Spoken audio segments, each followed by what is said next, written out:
I am Jeffrey Boker, representing Parade Rest, Virginia, and I'm here today to interview Mr. Irvin Blake, a World War II veteran. The date is June 8, 2015. We are doing this at his home, and operating the camera is Tyler Lystash, and also with us are Mr. Blake's daughters, Michelle and Vicky. This interview is part of the Veterans History Project that is being done in conjunction with the Library of Congress. So if you're ready, sir, we'll begin. Please give us your full name. Your full name. Irvin Cleckley Blake. When and where were you born? Calhoun Falls, 2 words, Calhoun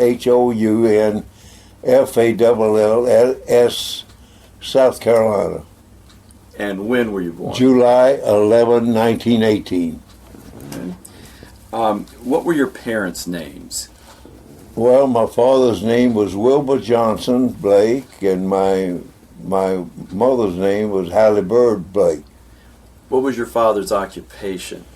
He attended Davidson University, but after 2 years there, he went to Clemson and entered the School of Textile, and his major was textile, and he went to this little town of Calhoun Falls, and he was head of the purchasing of cotton for the textile mill and ran the textile store and all that, yeah. What was your mother's occupation? My mother was, fortunately, came from a very aristocratic English family, the Bird family. Richard Evelyn Bird, that was South America, Antarctica, and she was a very well-spoken lady and a Victorian sense, but a person that could do anything and everything, and I was very proud of my parents. Mm-hmm. Did you have any brothers or sisters? I have one younger brother and 2 sisters. And did anyone serve in the military? Your brother served? Well, you right here to my left was in the Marines, and she turned down a captaincy to go out and get married. You're talking about your daughter? Daughter Vicky. Right. Right. Did your brother serve in the military? My brother served in the Navy, and he was on a cruiser. What were you doing before you joined the military? Well, I finished high school, but I turned down athletics in high school to work in a general store all the way through from 12 years old up until 17. And I worked from I'd put my books down at 3:30 and go and work till 7 o'clock at night. And on Saturday, I'd work from 7 in the morning till 10 at night for $2.50 a week. And was happy to get it. And at some point, you went to Clemson, is that correct? Clemson? What's he? When did you go to Clemson? I went to Clemson in 1935, and when I entered the campus with my mother and father, the upperclassmen came and flooded the car and marched me down to the basement of a building, and there they were cutting hair, shaved heads, and that was, I know when I came back to my car, it says, that's not my son.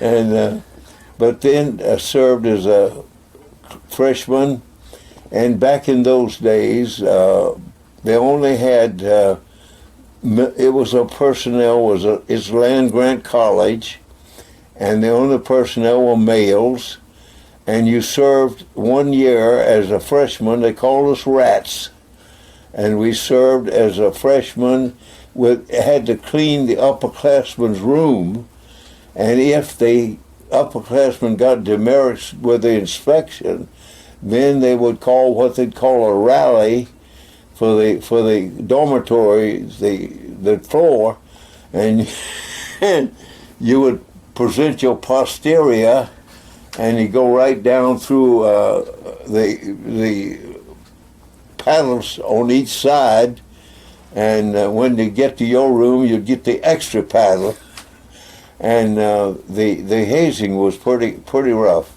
but you did it because you give 1 year and you get 3 back in return. Any other hazing incidents you'd like to tell us about? Well, only one where we brought girls to the campus for the big prom dance, and I had this beautiful girl, and there had been word that sometimes they would have dates with other classmates.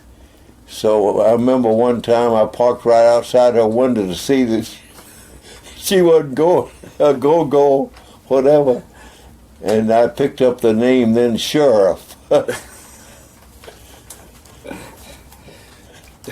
So you graduated from Clemson, and so tell your story from there, please. No, I lacked graduating by 13 hours. I had the ROTC commission in my junior year, but I needed about 13 more hours to get a complete graduation from Clemson. So you were commissioned out of Clemson. Right. As a second lieutenant? Right. And one of my classmates turned out to be president of the college by the name of Walter Cox. And I go back once in a while to check the school and so forth. But we had some terrific football teams. I think Virginia knows that too. All too well, I'm afraid. Right. So after you left Clemson as a second lieutenant, tell us what happened next. Well, I left Clemson, second lieutenant. I go back to my hometown,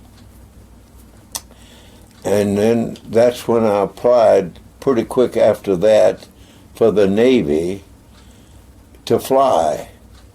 And I just failed it slightly in the visual, but I did go qualify for what they call the V12 program on this land program. But when I took this 30-day trip down to Guadalcanal, not to Guadalcanal, but that prison down there, Guantanamo Bay, I went all through that, went into Panama City, and when I got back home, I said, that's enough. That's when I was on the Arkansas, on the deck of the Arkansas, and I heard the articles read, in 2 branches of the service, same time, you'd be court-martialed. That was before the days of the computer. And, you know, you have the loopholes, you could use them.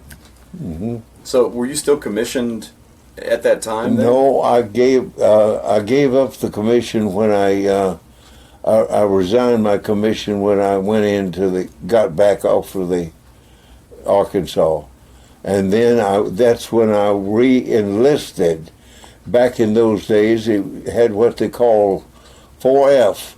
If you failed the physical 4F, you didn't go.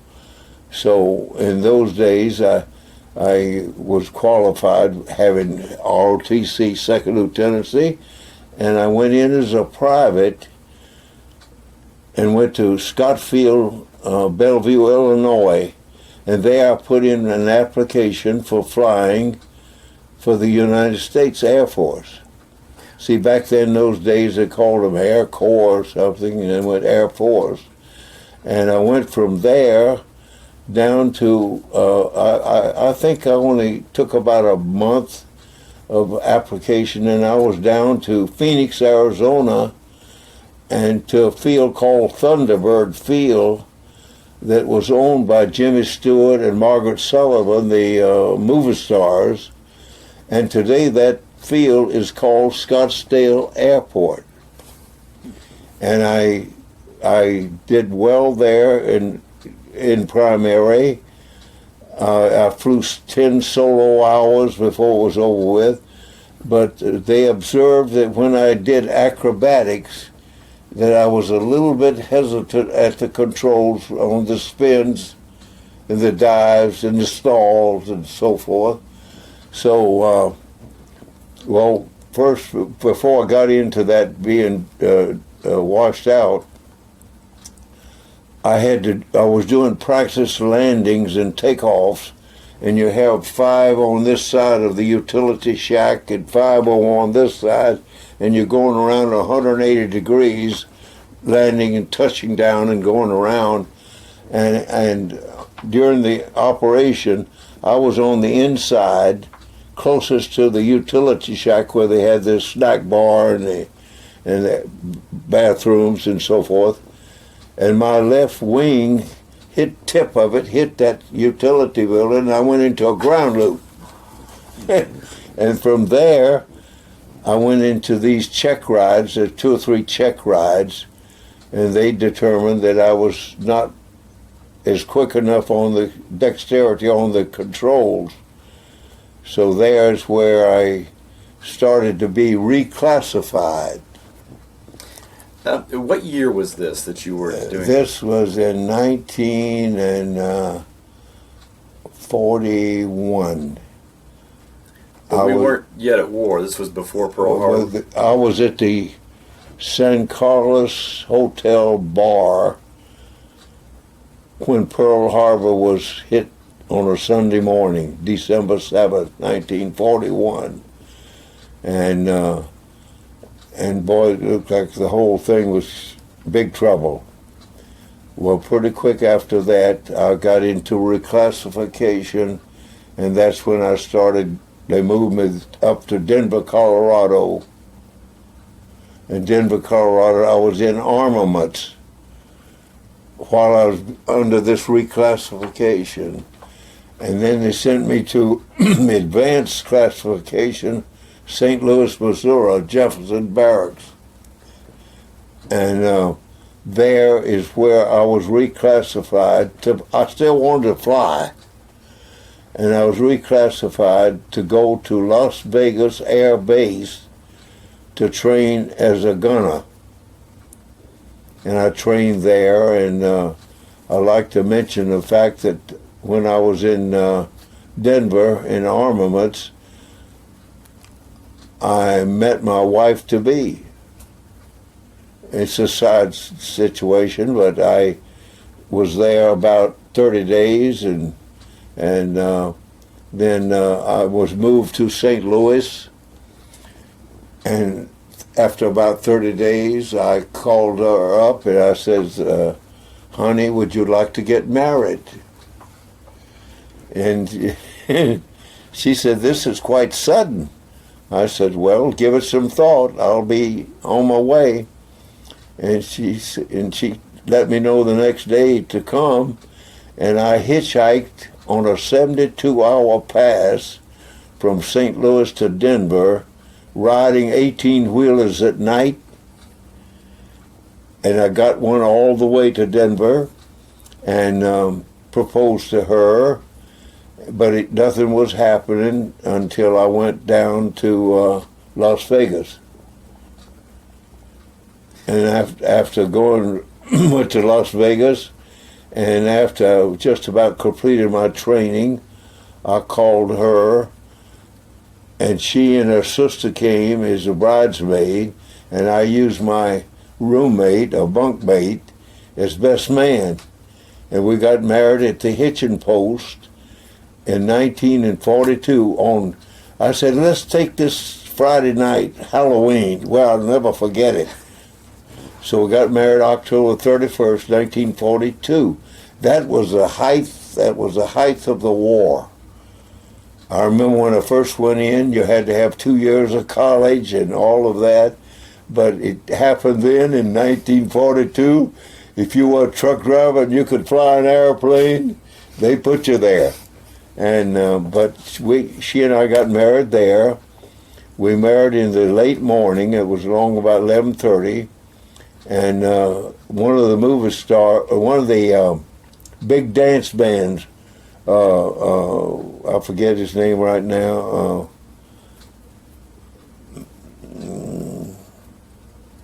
Can you stop your thing? Sure. Go.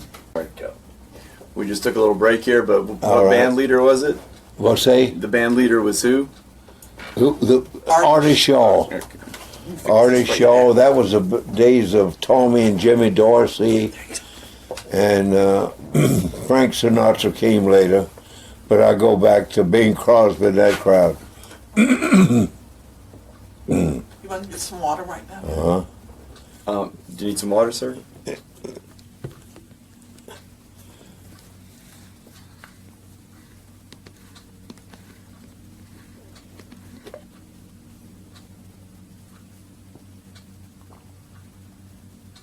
But the result of the marriage, it lasted 63 years. We had 18 grandchildren and great-grandchildren, and I know the names of every one of them. And my wife passed away 10 years ago.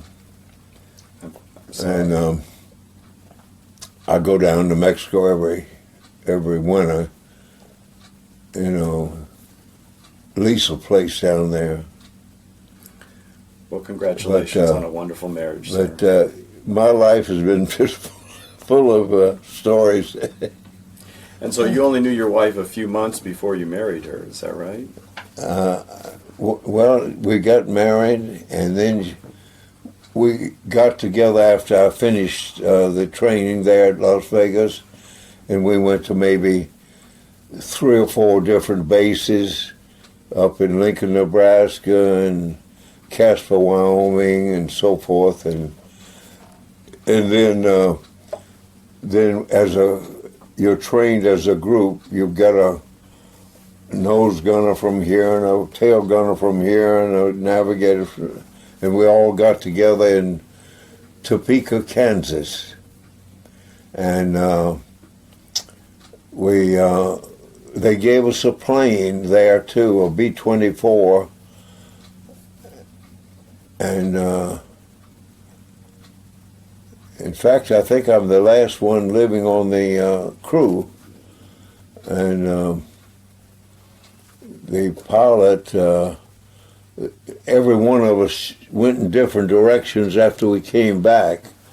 But it was many times that I wished after a mission that I was able to jump out over land. But we always had to pretty near come back over the lake, over the Adriatic from Yugoslavia. And let me go back a little bit first. All right. Tell me when you became so interested in flying. What prompted your interest? Well, I never did train. I never did. It just I like the excitement of it. I just couldn't picture doing a war in a foxhole with torrential rains, and if I was going to get it, I wanted to get it quick, and that's why I chose really to fly. And I don't like flying today, I'll tell you that.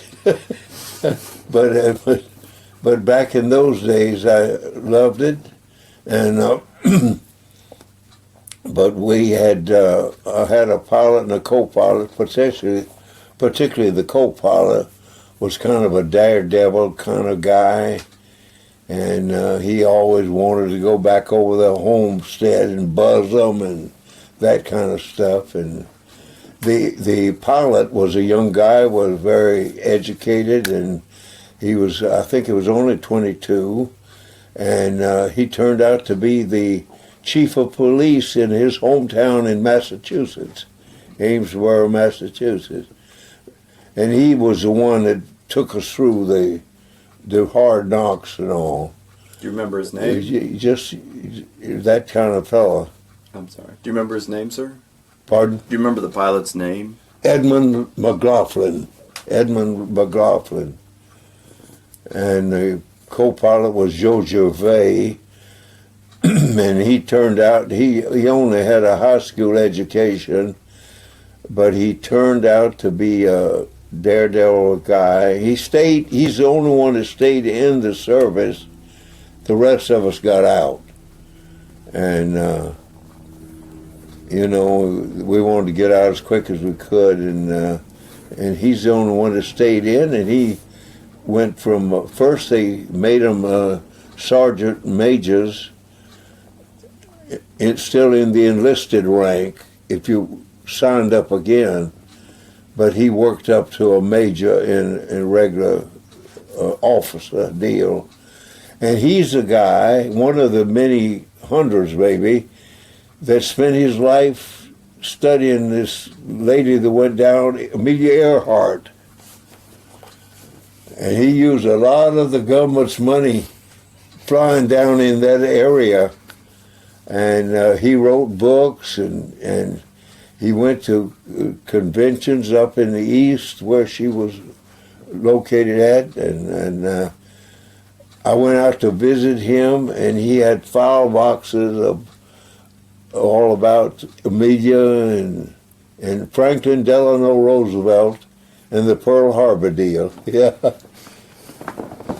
Let me go back briefly to your training. All right. So I'd like to focus on your gunnery training. When they started training you to be, you were a top turret gunner, correct, right, on the B-24.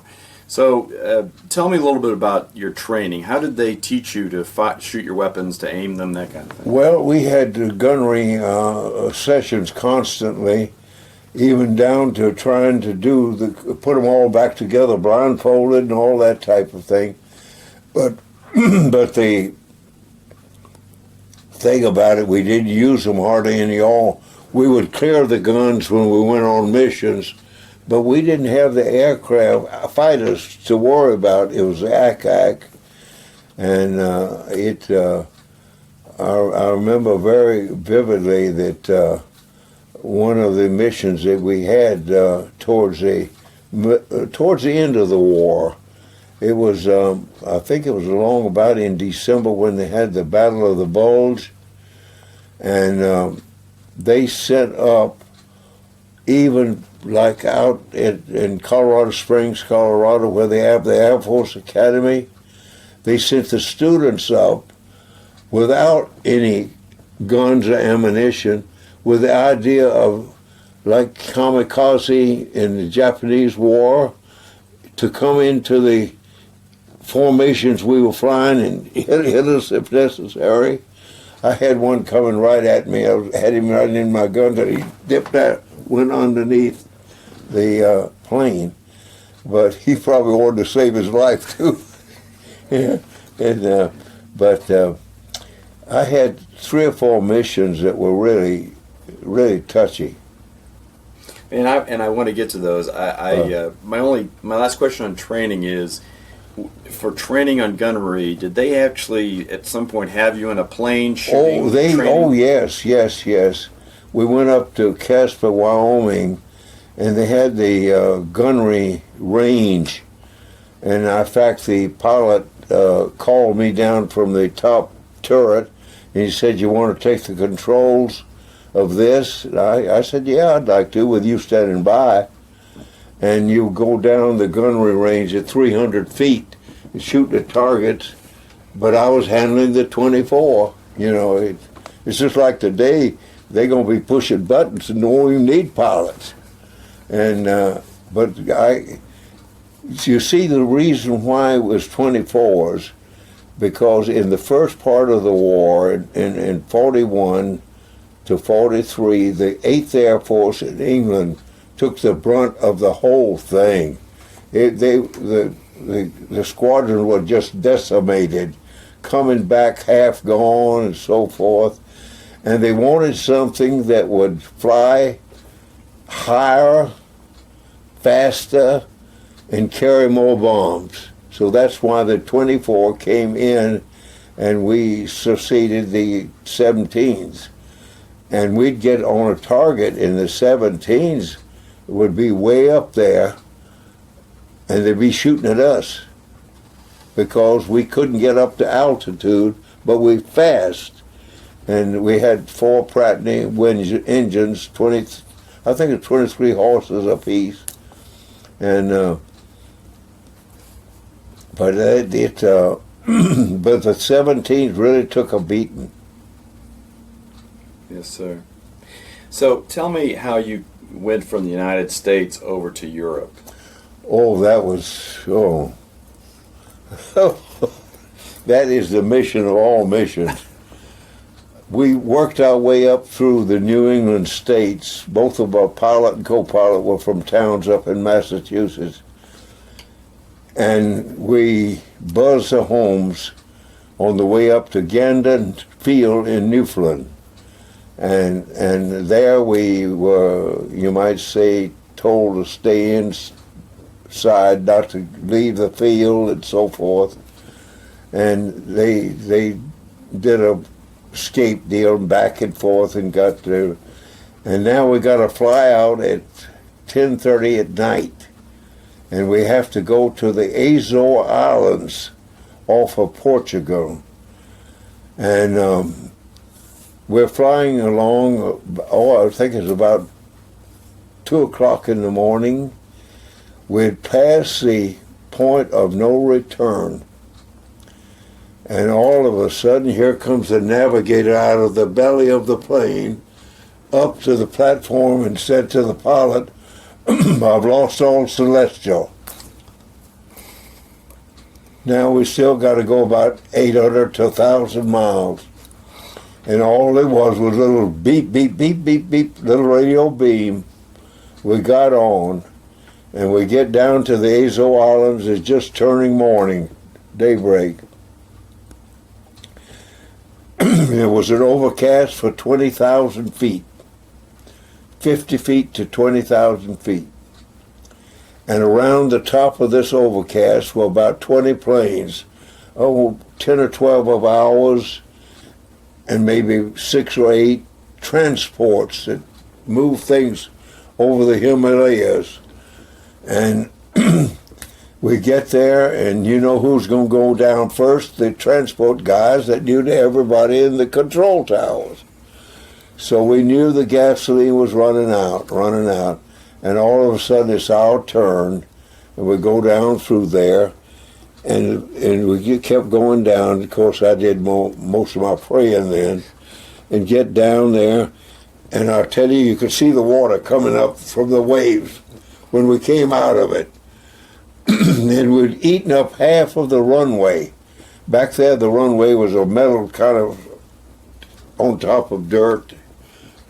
And the pilot yelled over the intercom, should we land it? We yelled back, land it. And we'd eaten up half of the runway. And I'm sure we ate up most of the brakes. The smoke was coming from the tires and all.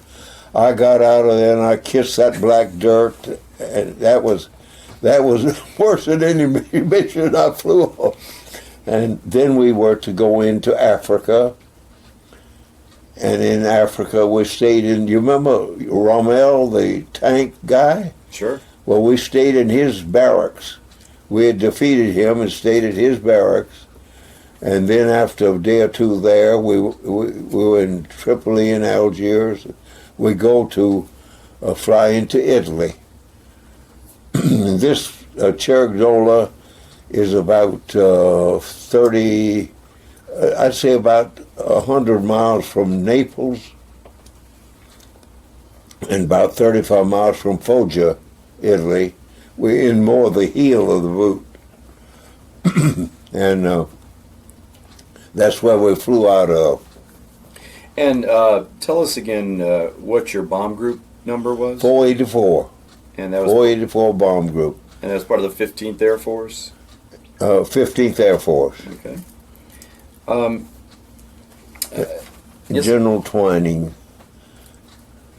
Tell us a little bit about what life was like on the base. Well, it was very primitive. We, as a crew would have a tent, and the officers would have a tent. And I was considered the old man on the crew at 26, and we stayed in that I think about 11 months, and the siding went up with a wooden siding, and then a tent that would hold say 6 or 8 people. And I know we had a crazy engineer by the name of Lowell, and he would take the 45 and go after the rats that would come under the tent. We were so afraid we were going to get shot by him, and he would never go on a mission without a flask of whiskey in his flight suit, a little 8-ounce bottle of whiskey, and he'd go and kick the tires like you see him do, and off we go. But he knew his stuff when it comes to motors. So he was shooting rats inside your tent. Right. Did you carry a firearm when you went on your missions? No, didn't carry one. But I tell you, on some of the missions where we went close to Russia, see, there at the beginning we didn't know whether to go with Stalin or to go with Hitler. And it's just like choosing between the devil and the devil's wife. And so after all the deliberation with Roosevelt and all, they decided to go with Russia, and of course Roosevelt was he was the biggest socialist that's ever come down the pike, and nobody even thinks about it being socialist. But all your Social Security, Medicare, Medicaid, you name it. Yes, sir. And it was he. And I thought I was in an open-air theater in Italy when it was on the screen that he had died. Now, that's after 13 years, and I thought the world was going to come to an end because all we knew was Roosevelt. And the other president was a guy by the name of Herbert Hoover. And I know that when we were smoking in those days, you called it Hoover dust. You rolled your old cigarettes. And but it was a primitive life, and yet it was something happening all the time. And we would, on good weather, we were flying every day. And then if you'd have bad weather, you'd just work the time away. But we'd go down and to the place where they served the breakfasts and so forth. But in the briefing room, where we're all waiting to see what we're going to be faced with that day, and it was something. You were praying that you didn't go to Vienna and Munich and. The briefing you're talking about, was everybody in the same briefing, or did you have a separate briefing on the pilots? Everybody that was going to fly on the mission. I don't know whether they did the officers separate or not. I don't know. See, I was an officer until I resigned my commission, and so many times I had to take the responsibility of an officer, because it showed on my record being a second lieutenant, and I'd have to take charge of some time of the whole squadron and stuff. And you did what you were told to do. Give me an example. What would they ask you to take charge of? Well, one time I took the squadron from Minnesota to Santa Ana, California, to be reclassified again. And under that deal, I was appointed to do that. We had a squadron there in St. John's University in Minnesota, St. Cloud, Minnesota. But it wasn't too often that I had to do it. But by then I was a staff sergeant. And the officers have their club, we have ours, and so forth. And in the very beginning, I said I'd rather be a live private than a dead lieutenant. You know what I mean? Yes, sir. Let me take you back to the base in Italy where you were stationed. Did you ever get passes to go off the base into Italian towns? Yes. I would say you'd average about every 2 or 3 weeks.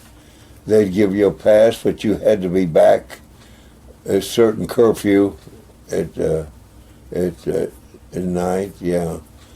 But it wasn't much socializing. We were over there to fight a war, and we were way out from a nearest little town, and now they showed me a picture there with a nice looking diploma. When we did have R&R, rest and rehabilitation, I did it at the most beautiful water I've ever seen in my life, the Isle of Capri. And I've never seen such beautiful water. In these grottos you go into, you could see the bottom of the ocean. And it was hard to go back and pick up. But I tell you, one of the toughest missions of all was the very last mission, when you knew the war was over. And all of a sudden, your lieutenant pilot becomes a major or a colonel. All the big boys laid out, and we had to go and fly with.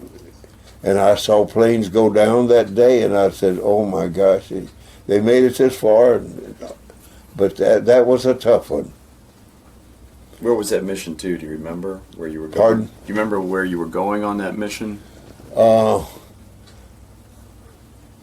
can't remember it.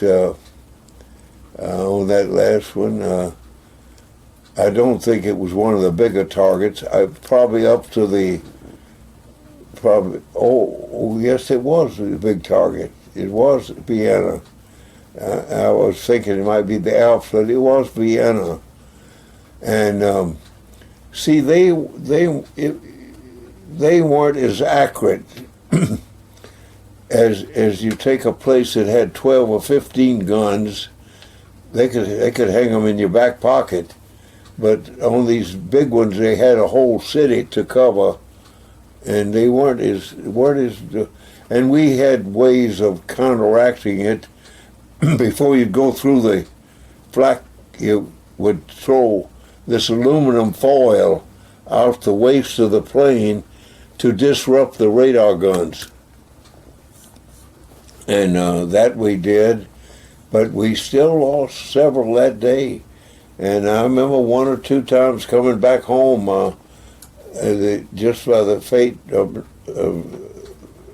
proper navigation, we didn't hit the mountains. A lot of them hit the mountains. Follow each other in, just like you'd have a situation on the interstate where you have a accordion, 90 cars. They'd get a wing sometime and fly. All of them go right into the mountain. But that wasn't too often. But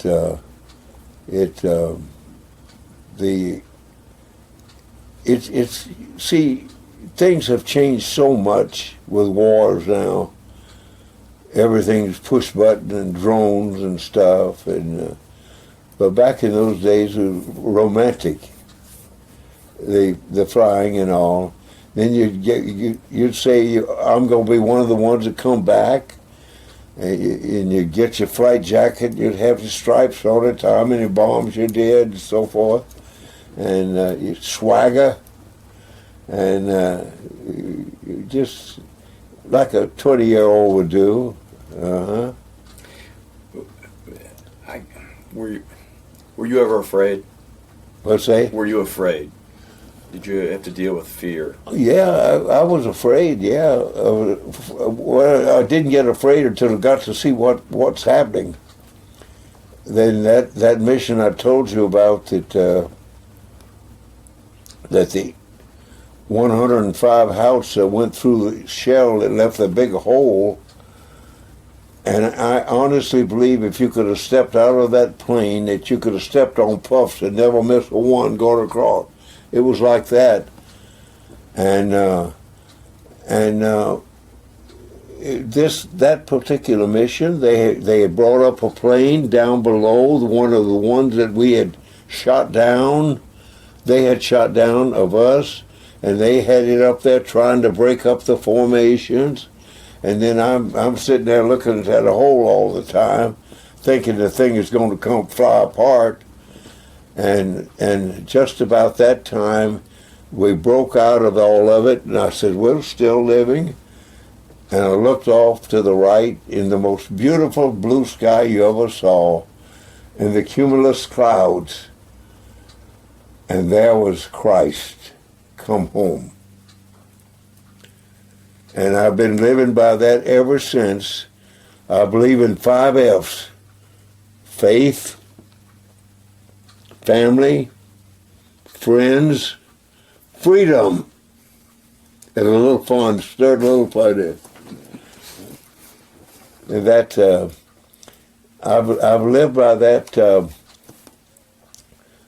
Another one I'm particularly fond of is, you remember reading, you remember a fellow by the name of Bear Bryant? Sure.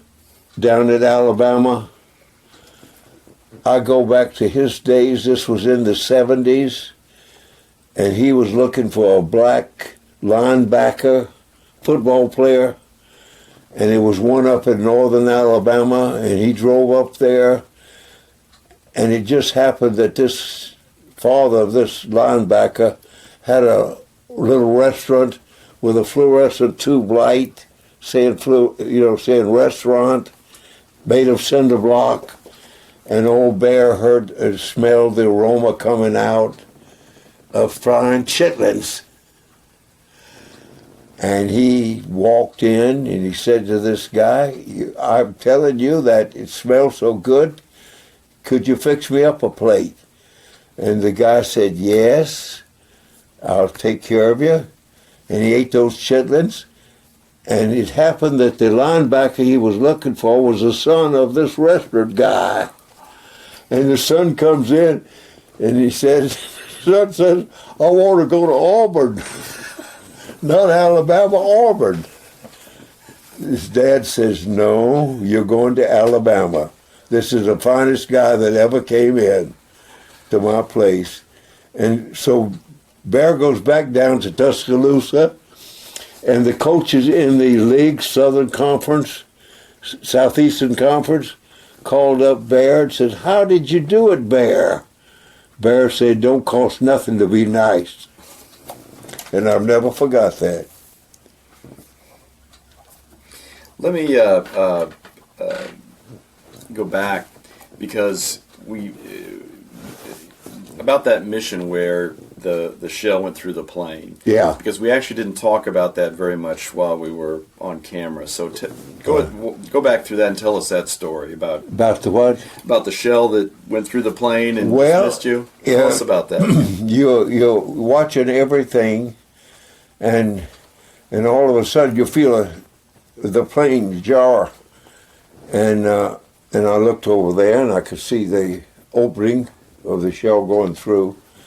Of course, I didn't see the shell, but the opening. And this is a mission where the guy was, the co-pilot had anoxia, his mask froze up, and we had to drop from 20,000 feet down to about 12 or 13 to revive him. And then when we get back up, the wing had completed across Vienna, and we were Lone Charlie going across there. That's when I got that deal. And I'll tell you, we thought it was curtains. And another one I didn't tell you about was the fact that my wife gave birth to my oldest daughter, Cheryl, on March 1945, and we were over Linz, Austria, and Linz had really sharp shooters, and on this particular mission we got shot up pretty bad, but nobody got hit, nobody got hurt, but it got back to the base, and I was kind of nervous and nauseous from the fear of the mission. I don't know what made me do it. But I said, I cabled my wife, and she had the cablegram to prove it. I cabled my wife, and I said, the baby is born today. That's because I was nauseous from the trip. And believe it or not, it was. And the what do you call him, the doctor missed it by 2 weeks. But that was, I was so shook up from the mission, nauseous, you know, like you talk about when you're carrying a baby, that type of thing. Yes, sir. How that shell that went through the plane? How close did that come to you? What's that? The shell that went through the airplane. How close did that come to you? Well, this right here is how close. Just like right there. I would say 2 feet. But it was shells all around. But that was the only one that concerned me the most. And the pilot called me, and I tried to bolster myself up to say, well, it's 24 inches diameter. Looks like we were spraying gas. Tried to be a cool cat, you know, and which I did. But he was busy doing all the evasive action that he could possibly do. And I didn't think we'd make it. I didn't think so at all. You said on that mission that you got separated from the group because you had to drop in Had altitude. to drop down. This is a mission where we had to drop down to about 12,000 feet to revive him. And we were past the point of going back. So we could just see them all going across. And we just had to climb slowly. And they got up there to the target and went through in a group. And we were tail end Charlie going across. And they just concentrated on us. But I don't know if things happen. I would have thought the friction would have set that thing on fire. And 99 times out of 100, it would. But, you know, some things happen. Well, I'll take the biggest miracle of my lifetime was that guy by the name of Sully that took that plane into the Hudson River. And that plane stayed there, and he walked through it, and no one got hurt. That's the biggest miracle of my life.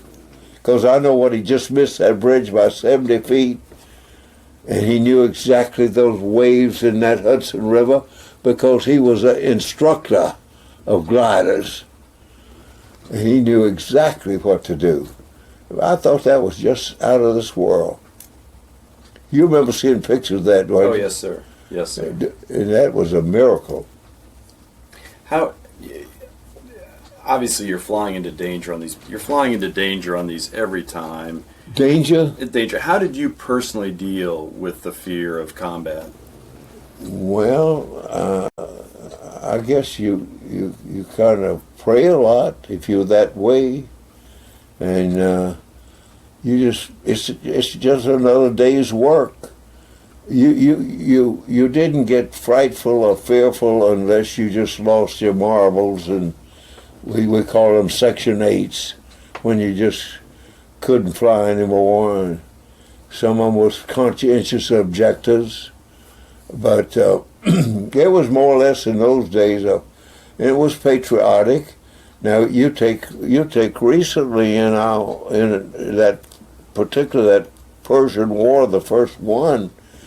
You had a lot of these boys that went there just to go. They could get an education. They didn't know what was going to happen, but they went there for education. And back in my day, I like to choose what I don't want someone to tell me I have to do this and do that. It's just like quitting driving. I lost my license here 3 years ago, but I could still drive down in Mexico up until last year. I drove there 2 years. Well, I'll tell you, they go such speed down there, and I would clear myself to get up on the boulevard, and by the time I'd get up there, they'd be on top of me, you know, blowing the horn and squeezing the brakes. I said, it's time for me to get out of this thing. So I quit. No doctor told me I had to do it or anything. I quit. It's the hardest thing I ever did. When you said you were on missions where you were on missions where obviously you saw planes going down and Yeah. men being lost. Did you lose anyone who was close to you, who was a good friend of yours? Not particularly. We didn't make friends that way. You were closely knit as a crew, and you would go maybe to town as a crew. But you respected them. They were mates that flew with you. But no, I didn't. We lost one or two because of inefficiency, like that navigator I was telling you about. On the we never did have the confidence in him, and but most of it you develop the friendships on the crew. You said that Vienna was a difficult target. What else was a difficult target? When they pulled that curtain back, what did you not want to see? Well, Linz, Austria was tough, and it didn't have to be the most guns. We had one target up near the Russian lines called East Prussia. It's about a 20-mile width deal in there that's unsettled and all. But every time we went up close to Russia, they would give us those Tourette's, morphine. If you landed in Russia, expect you might be tortured. See, all was a political deal that made us choose Russia instead of Germany. And most of the Germans went to the war in the Pacific. Very few, but our commander was German, Eisenhower, and they got him in there over General George MacArthur. Have you read about him? Yes. MacArthur was a brilliant guy. I think he holds about the best record at West Point. And his mother used to stay in one thing and look at George studying. And if the lights went off too quick, she told him about it. And but he was quite an unusual general. You mentioned that flak was more difficult than fighters for you. What more can you tell about what it was like to fly through flak? Well, like I told you before, the fighters had been pretty well dominated by the time I got there. In other words, in 42 and 43, they kind of took over right then, and but we didn't have the trouble with fighters with just a couple of missions. It was all ACAC, and I was thankful for that, because a lot of casualties when they had the fighters, but it wasn't too many. Like I told you once, the colored boys from Tuscaloosa, yeah, but you always welcomed it. But when you'd get to the target, the flyboys, the fighters, would peel off, and I didn't know that. And you go down Black Alley. And but the fighters turn back because they don't have sufficient gasoline, and they go back to the base. They see you through up to the firing line, and then they peel off. You said before we started taping that you had hit targets in Czechoslovakia, in Austria. Yeah, Austria, Linz, Austria. And we hit quite a few up in the Alps, what they call the Brenner Pass, and they had not too many guns, but the guns would be up on top of the pass maybe 2,000 feet up, and we called that kind of a milk run. It was only like a half a point, and but it wasn't too dangerous at all.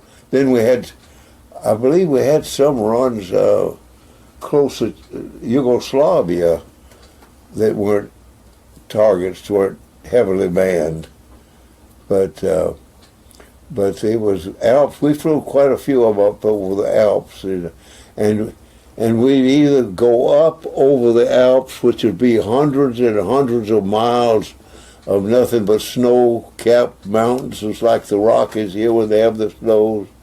And then when we were that way, we'd come back over the Adriatic Sea. And that Adriatic Sea it's kind of like Baja in California, southern Baja in Mexico, like they have the Sea of Cortez, about 80 miles wide.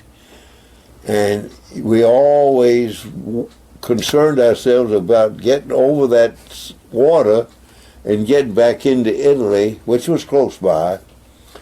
And if you happen to be in one of our planes, a 24, they would break in half, where a 17 would mush in with that big one wingspan would mush in, and the 24 would break in half. And if you live to tell the story, and another guy died, you had to sleep with that guy that night. And that didn't sound too good. But we feared of getting over that Adriatic every time before we get back to base, which is only maybe after we get over the Adriatic, well, probably not more than about 80 or 100 more miles in. But you're saying the B-24s, if they water landed, would likely break up? They would break in half, and they would go faster, and they would carry more bomb loads. They'd carry 10 500s, and I would be sitting on all these bombs up in the turret. And but we never did have any accidents, anything like that. We came close a lot of times, running out of gas. But thank goodness it worked out. How many missions in total did you fly? Well, I flew 26 sorties. That's 26 individual flights. But they counted 43 missions. And they would send you back home after you hit 50. But I was towards the end of the war, so they just totaled up my points, and I came home, I'd say, a month early. And I remember when I came home that everything was allotted, gasoline was allotted, everything in the stores was allotted, and I came out of the allotment building, and right across the street was a wholesale drug firm called McKeston Robbins. And I had worked in a drugstore back when I was a kid. So I go in and tell them that I've got experience, and I'd had 4 years of school at Clemson, and I had experience in the war. So I convinced the sales manager of this building. I just walked out of one building into the other, and convinced the sales manager, and he pointed across the hall. He says, the manager and part owner is right over there. Go over and talk to him. And I went over and talked to him, and I told him about my 4 years of college. He says, I've got a university right here, 4 levels. I'll put you on each floor, and when you learn that floor, maybe take you 3 to 6 months, I'll put you on a sales territory. It was wholesaling drugs. Like in those days, we had the mom and pop drug stores, and that's what I called on. And later on, I called on clinics and hospitals and stuff. But I remember so very well him saying, I've got my own university, And I said, yes, sir, yes, sir. I did well with them for 5 years between 1945 and 1950. And then I went to Kansas City with him. One of his proteges over the years had gotten to be big time in Kansas City, a friend of Harry Truman, the president, the haberdashery guy. Truman was one of the biggest presidents, made the biggest decisions ever been made in history with MacArthur and dropping atom bomb on Hiroshima, Nagasaki, those three cities. And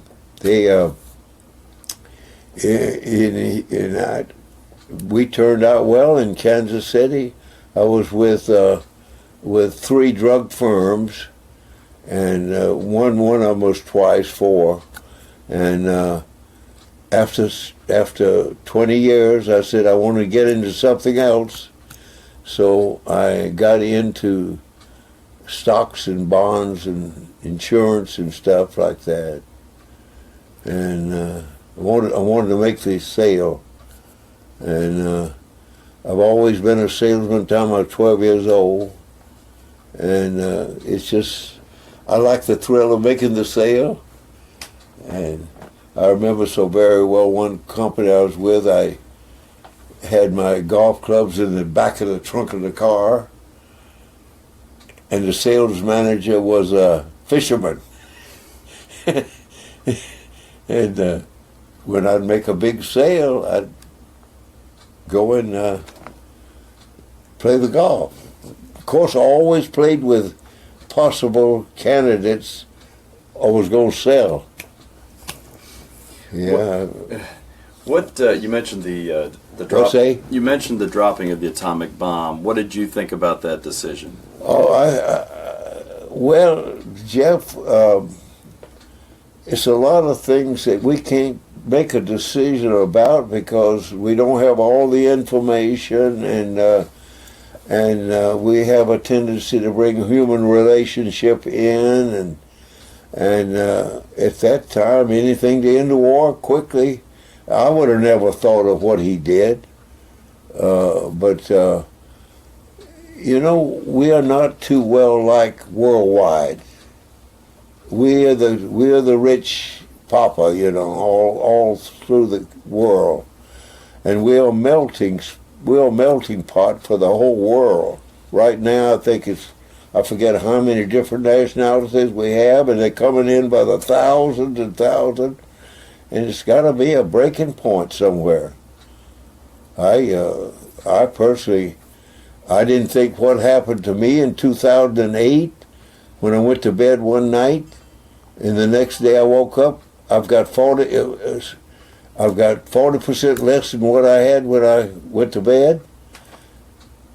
60% was all I had left, and I'd worked all this time trying to accumulate. And then you take, I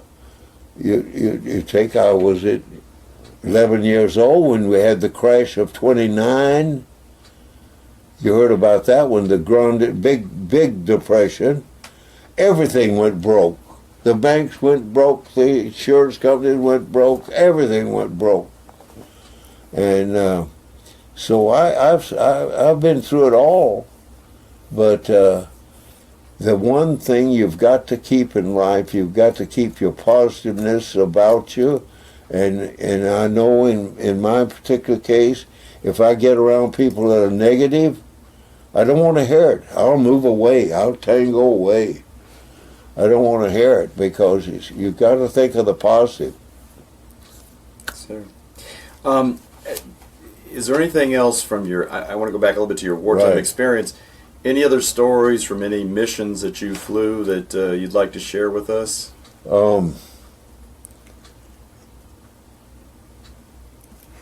I think I've covered it pretty much. The one mission I had going to the Azores, and the one of being born again, and one about the birth of my daughter. I think that is really something. And but we had a. What about your knee? What's that? Is there a story about your knee? Well, I think my daughter must be prompting you. She is.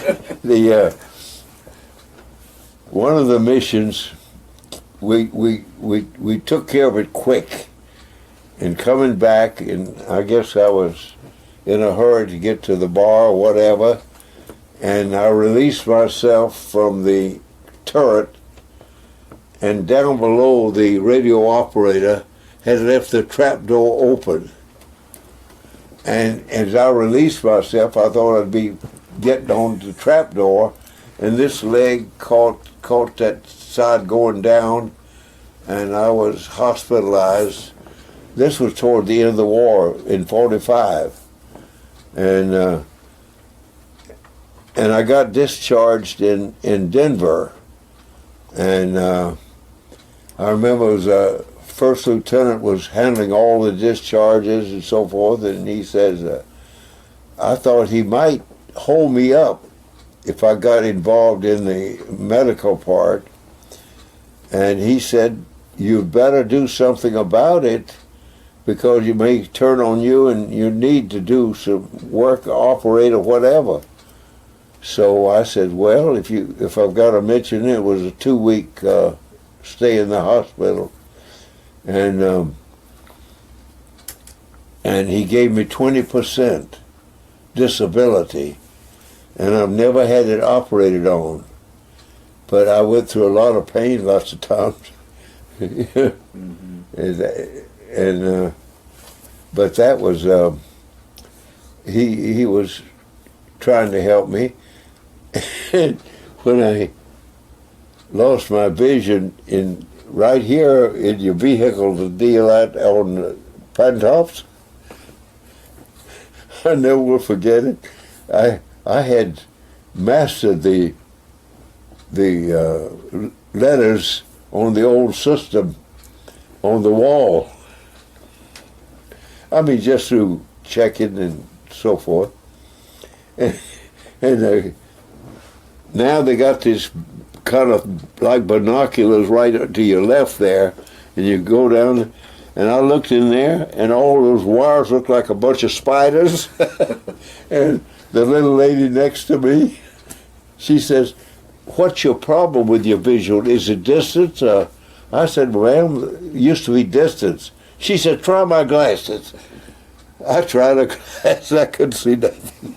And finally the lady, given the test, I said to her, ma'am, you've tried hard enough. Let's just forget it. And so I said, just give me some handicap signs, go. But I went on to Mexico, and I drive for 2 more years. Before you flew on a mission, did you have a routine that you would follow before every mission? Is there something that you would do before each mission? Sometimes you would wear the same socks, or you wear the same something, and yeah, but it wasn't too much of that. But some people were superstitious, and I just took it as it came. Mm-hmm. Any other humorous stories you'd like to share with us from time in service? I can't think of it right offhand. I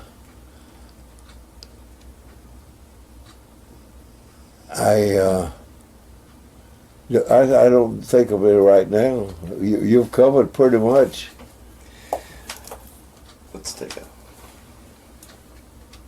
All right, we took a little break and want to continue here. So do you have another story you could tell us? Well, one territory, one particular mission, there was Linz, Austria. And I would say that it was about half the guns that were in Vienna.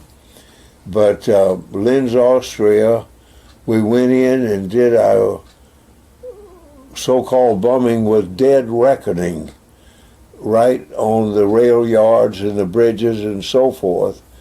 But later on, after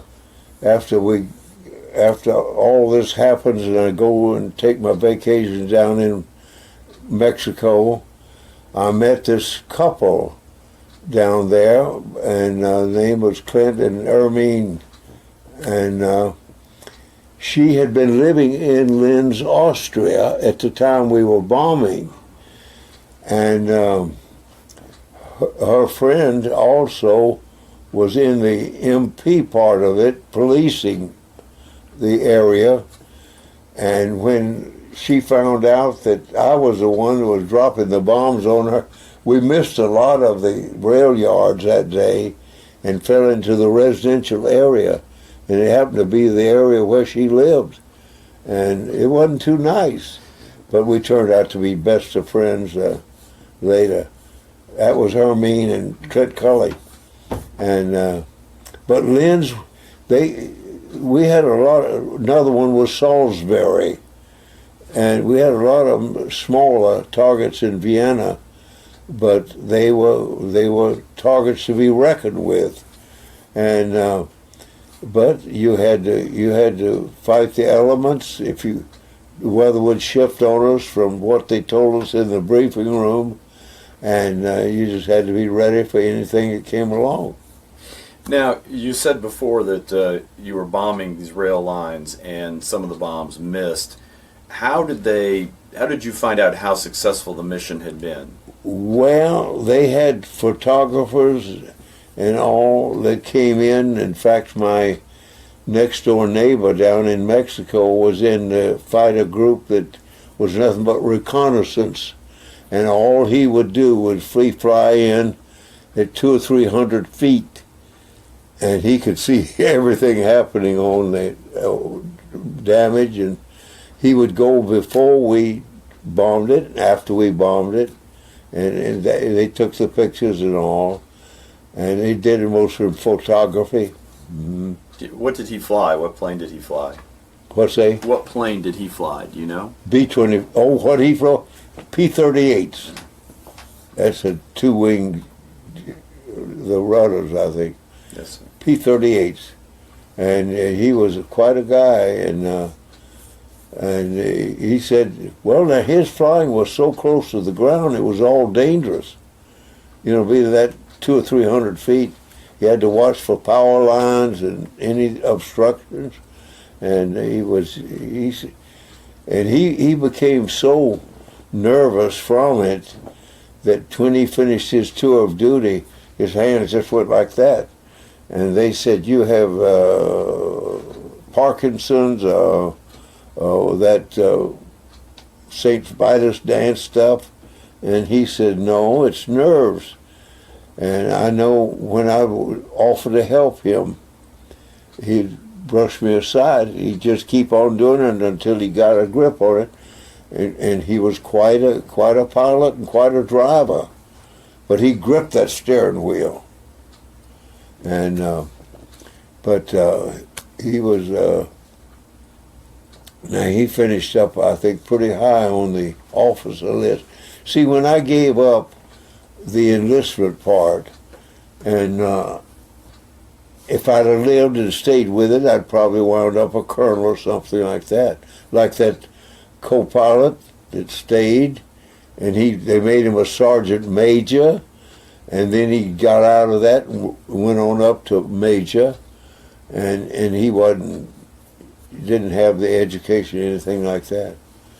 And he went to Las Vegas and started truancy in Clark County, and his extremities were up there where the Mormons come down.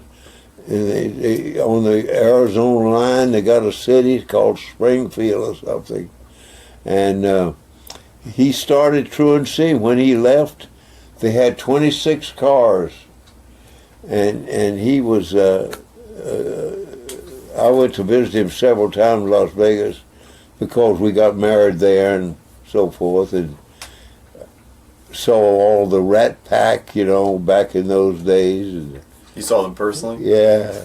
And but when we first went to Las Vegas, there was no strip. There was only one El Rancho, and it was run by the mob. Bugsy Siegel and Virginia Hill.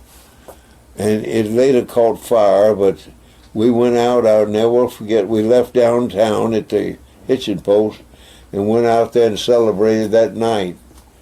And they had 2 or 3 hot spots in Nevada, you know, the one they call the Palms out farther. And this co-pilot I was telling you about, story about him, when I took the family through there, he was working for a guy by the name of, what's coming, name slips me right at the moment. But anyway, this gentleman had 3 or 4 planes, and and he was such a daredevil and reckless that he wrecked one of the 4 planes this guy had, you know, flying out to the desert and different places. And I mentioned his name to him. I flew with him during the war. Oh, I wouldn't say what he said to me. For wrecking his plane. Wrecking his plane, yeah. And we went up in it, didn't we? Vicky, were you there? Did we go up in the plane? Right. Sir, let me ask you this question. How do you think that your experience in the military affected your life after the military? Now that's a good question. It gave me a sense of purpose, a sense of neatness, responsibility. I don't regret it one bit. I'd do it again, but not under the same circumstances. But in fact, I think it's a wonderful thing when the boys have a right to get the education by going into service. That's what I would consider if I was in the same circumstance. No, I'm a military person, but we had an awful lot of waste that's happening today. It happens all the time in the military. And I remember that Eisenhower said, be sure and watch the military industrialists, just like that Halliburton with John Cheney. In other words, that one company supplied everything for the Persian War and the Iraq War, Halliburton. And it's around us. But you have to live with it. You can't let it get you down. You just have to go and run with it. How has your experience affected your view of the wars we have fought more recently? I didn't understand the last part. How does your experience affect your view of the wars that we have fought more recently? I don't know whether it's affected me any too much. See, everything I was ever in was sales, and I had that as a kid, and I found out in sales and working in the sales group, I had I'm not bragging, but I had the opportunity in every company to be the sales manager. But I did not take it because I would go out with people and help them make the sale, and I knew I could make it. And I just didn't want the responsibility, so I every firm I worked for, I would take the most successful people, and I would brainwash them. I'd ask them questions, make them feel good. I'd ask them questions, the top men, and to myself, I wanted to be in the top 20%. And with all the firms, I was in the top 20% because I would separate. Unknowing to him, but I'd separate what I wanted to use and what I didn't want to use, and I knew what made him click, and it worked for me. And the last thing I finished up with, I wish I was, well, no, I don't either. I was going to say I wish I'd have stayed longer. but I wouldn't trade what happened. But I like the suspense of the big sale, and in that cable television, I was in on the infancy of it, and my job was always to get the money through bonds and stocks, and sometimes when it was real lucrative, promissory notes. But it was always after getting the money, and then if I could, I always check to see if my boss had all the attributes that I expected in an individual. And the number one is trust. And trust covers a lot of areas. And honesty. You can be halfway honest. You're either honest or you're not. You're pregnant or you're not pregnant. And I always, with those attributes, I ran with the ball. And I have three men in my life. I can name you right three of them. And the last one was cable television. And the guy started off, he didn't have anything. He drove a Volkswagen. He mortgaged his wife's furnishings to get $500. Started off with about $1,000. But he was an engineer and he was a lawyer, a combination.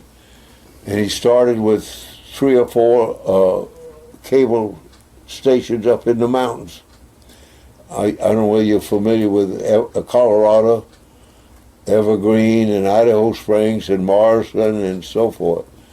And he would call me up when I'd get home at night. Sometimes it'd be 10:30, 11 o'clock at night. He'd say, "How much money did you get today?" I'd say, "Well, I got 120,000 and something like that."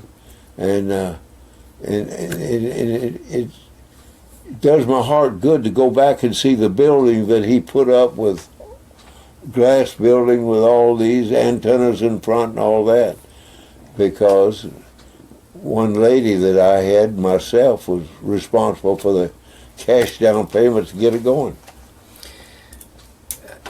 This is, I guess my last question is this. My last question would be, for future generations of Americans who will see this interview, what message would you like to send to them? Well, I think it disturbed too many. Yeah, I personally think that we are getting, as a nation, so far behind technology. I think a day is going to come when it's going to be half can handle it and half can't. In fact, I think Einstein said half are going to be idiots. And it just makes me sick to see a home with little kids, 4 and 5-year-old kids going to preschool and kindergarten and first grade and second grade. They're spending so much time with the computer and not with the resources we have. Even grown-ups are spending more time than they should. But I mean that's what we're dealing with today. And I know my daughters will say, "Well, you're talking out of turn now." But in my day, it was a family kind of a thing. When we didn't have the money, we traded, we bartered. I remember giving the preacher eggs and chickens and having him for Sunday dinner and so forth. And you would have hog killing time or calf killing time or something, and you'd invite each other in. And you'd stand there and you'd eat all that stuff and trade off with each other. And but I did want to get away from home. I wanted to get, you can't keep the guy down on the farm. I wanted to get to the bright lights. And the war was a blessing to me to get into the other side, the other part of the war. Well, sir, I'm sorry. Go ahead. No, go ahead. You wanted to say something more? Is that what? You wanted to say something more? No, that was it. Oh, Yeah. okay. Well, then on behalf of Parade Rest, I want to thank you for your service to this country, and thank you so much for taking the time to talk to us about it. Well, it's And, been my pleasure, Jeff. well, it's been a pleasure for us, Right. and thank you for the gift that you You helped bet. give to me and to my children and to all the other generations that will follow. So Well, thank you. Thank you. Thank You you. betcha.